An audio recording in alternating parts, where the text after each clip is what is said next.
teman-teman, jumpa lagi. Kali ini kita akan membahas sejarah Indonesia dan Malaysia. Di awal kemerdekaan, kedua negara ini memang ada hubungan sejarah. Bahkan, ada upaya untuk menggabungkan Tanah Malaya dan Indonesia. Nah, berikut ini ada video menarik mengenai hal ini. Yuk langsung aja kita simak ya. Jadi sejak UMNO ditubuhkan pada 11 Mei 1946, kita tahu pada masa itu presidennya ataupun yang dipertua agungnya adalah Dato' Onn bin Jaafar, iaitu Menteri Besar Johor.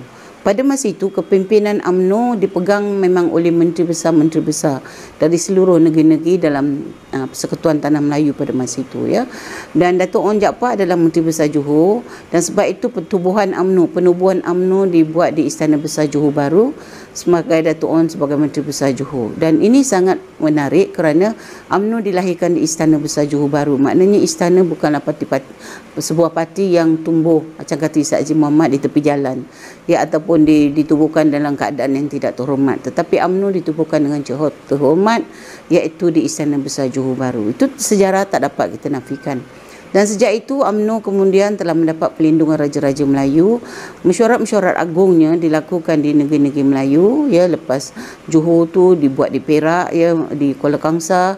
Dan pada masa itulah kita dapati bagaimana UMNO telah disokong oleh Raja-Raja Melayu, lepas tu buat di Kedah ya. Lepas tu ada juga dibuat di Kelantan. Saya tak ingat Kelantan ada tidak, tapi itulah beberapa buah negeri. Dan sultan-sultan yang memerintah mendukung UMNO, membuat perasmian dan sebagainya ya.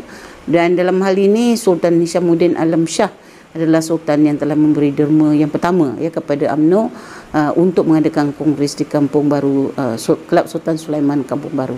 Jadi ini maknanya penubuhan UMNO di Istana Besar, dan dia disokong oleh Raja-Raja Melayu, dan dia menjadi sebab itu dia mudah untuk menjadi jurucakap orang Melayu, dan dia juga menjadi wakil yang diterima oleh British dalam perundingan-perundingan untuk menubuhkan Persekutuan Tanah Melayu, untuk menubuhkan dan juga isu-isu lain termasuklah kemerdekaan Persekutuan Tanah Melayu 47 dan juga penubuhan Malaysia 1963. Jadi peranan UMNO ni besar ya dalam sejarah negara kita. Jadi soalnya kejayaan begitu besar, mestilah ada juga dia punya batuk-batuknya di sana sini ataupun sakit perutnya di sana sini kan. Jadi bagi saya perkara pertama yang berlaku dalam UMNO masa penubuhannya ialah dia ditentang oleh Partai Kebangsaan Melayu Melaya. Ya, PKMM ini partai ya, bukan parti, akhirnya kita sebut partai itu Indonesia. Partai Kebangsaan Melayu Melaya ini sesuai kerana pengaruh Indonesia ke atas kumpulan ini sangat besar dan sangat jelas, sebab Mak Bustamam ayah ibunya daripada Tanah Minang, Dr. Burhanuddin juga daripada Tanah Minang ya, dan ramai pemimpin-pemimpin PKMM itu kebanyakannya keturunan Indonesia yang lahir di Tanah Melayu, dan juga tetapi minat mereka, pandangan mereka masih lagi ke Indonesia. Sebab itu PKMM itu menggunakan bendera sangsaka merah putih ya, merah dan putih, dan lagunya pun Indonesia Raya. Jadi ini ya perkara. Sebab ini tak menghairankan, sebab pada masa itu kemasukan adalah mudah ya. Jadi banyak orang Indonesia yang memberi semangat, sumbangan, idea, termasuk Mokhtaruddin Lasso ya, pemimpin pertama Parti Kebangsaan Melayu Melaya itu, yang menubuhkan parti itu, tetapi kemudian dia telah kembali ke Pulau Jawa dan dengannya berjuang dalam elemen Parti Komunis Indonesia PKI, dan dia terbunuh.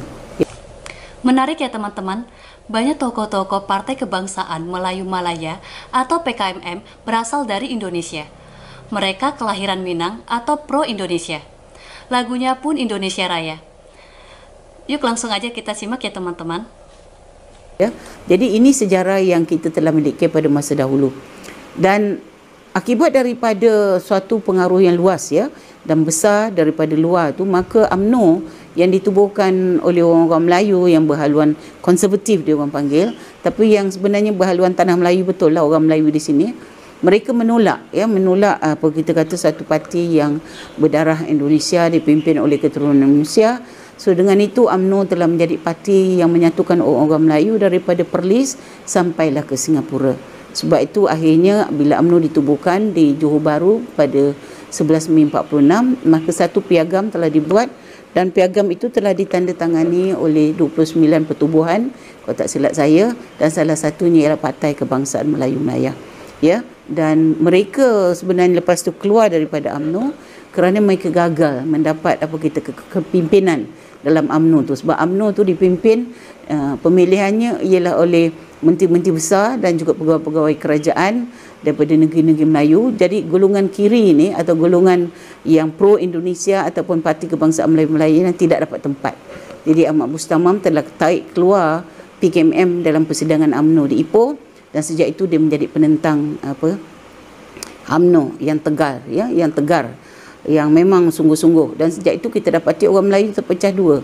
Mungkin tak berapa besarlah terpecahnya, tetapi kita dapati memang kalau you baca Utusan Melayu, you baca Suara Rakyat, itu surat khabar PKMM, you baca Majlis pada masa itu, baca Saudara, memang nampak jelas lah elemen pergaduhan orang Melayu antara kanan dan kiri atau konservatif dengan yang baru, yang lebih pro pada Indonesia, ya, dan kemudian melihat Soekarno sebagai dia punya ketua. Sebab sebenarnya dalam sejarah pada tahun 1945, sebelum Soekarno mengisytiharkan kemerdekaan dia daripada tangan Belanda, maka sebenarnya Soekarno telah bersetuju untuk menerima tanah Melayu sebagai sebahagian daripada Indonesia Raya, ya, dan merdeka di bawah Indonesia. Maknanya golongan kiri ini yang pimpin oleh Dr. Burhanuddin dan dipimpin oleh Ibrahim Yaakob masa itu, ya. Ibrahim Yaakob telah nak letakkan kita di bawah Indonesia. Tetapi Dato' On sebagai pemimpin daripada Johor dalam persidangan Agung Keris, dia telah memberitahu bahawa kita tak payah bergabung dengan Indonesia dahulu, kita lepaskan diri kita sebab kita mempunyai masalah ataupun kemerdekaan kita tak sama dengan Indonesia. Sebab itulah kita terpisah dengan Indonesia, ya. Satu pihak Ibrahim Haji Yaakob mahu kita bergabung dengan Indonesia, tapi satu pihak pimpinan Dato' On dia tak mahu bergabung, dan akhirnya UMNO memilih Dato' On sebagai pemimpin orang Melayu dan menolak Ibrahim Yaakob. Bukan Ibrahim Yaakob tak sempat masuk dalam Kongres Melayu, tetapi Ibrahim Yaakob telah pergi ke Indonesia, ya, lari ke Indonesia pada tahun 45 lepas Jepun jatuh, 15 Ogos Jepun jatuh, dia pun naik kapal terbang pergi ke sana, dan dia menjadi duduk di Indonesia sampailah kita tubuh Malaysia, dia bantu Indonesia ganyang Malaysia, konfrontasi dan sebagainya. Itulah sejarah perpecahan UMNO dan PKMM. Beda dengan PKMM yang menginginkan merdeka murni. UMNO cenderung menyokong raja-raja Melayu dan Inggris. Terima kasih ya teman-teman sudah menonton video ini. Semoga bermanfaat, tetap sehat dan semangat. Sampai jumpa lagi.